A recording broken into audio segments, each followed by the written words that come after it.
Dacă ai prieten cu adevărat, nu uita nici când de unde ai plecat, că niciodată nu poți cumpăra.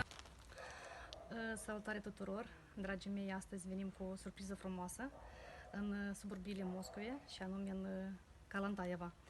La o familie deosebită, domnul Ion și Ina Salovei.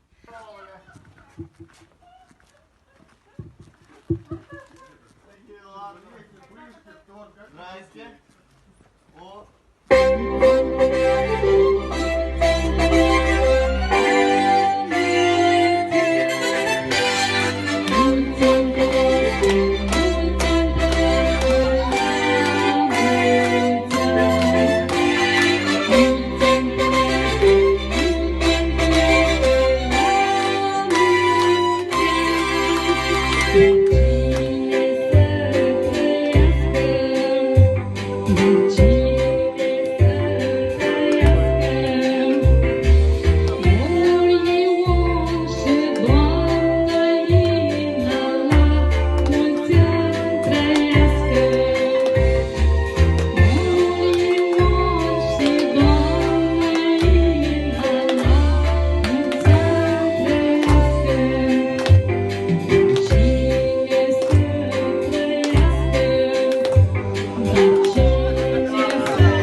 Bună ziua, stimați oaspeți, stăpânii casă, domnul Ion, doamna Ina. Eu mă numesc Mihaela, organizez surprize muzicale în Moscova și suburbiile Moscovei. Am aflat că astăzi aveți o sărbătoare frumoasă și cineva drag s-a gândit prin intermediul meu a vă face o surpriză muzicală. Și aș vrea să vă întreb dacă vă dați seama din partea cui ar putea fi această surpriză frumoasă. Corect. Florile astea pentru dumneavoastră. Mulți ani. Mulțumesc. Mulțumesc mult. Și un cadou frumos.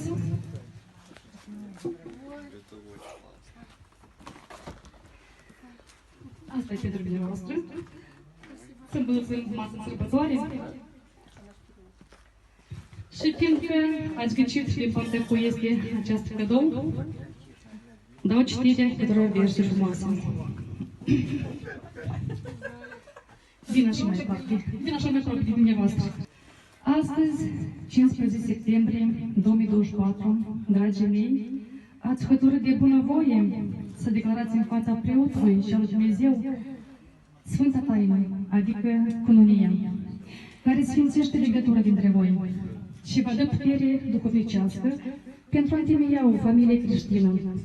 Vă felicităm călduros cu acest privilegiu.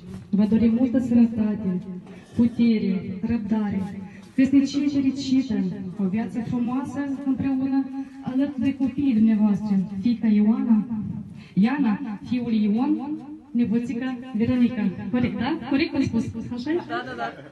Fie ca această zi să rămână de neuitat și o pagină de nedescris în cartea vieții. La mulți ani împreună și să aveți o casă luminată, caldă, îmbelșugată. Să fiți fericiți, împliniți, dorințele să devină realitate și să respectați reciproc. Să vă dați dovadă că viața e frumoasă la orice vârstă.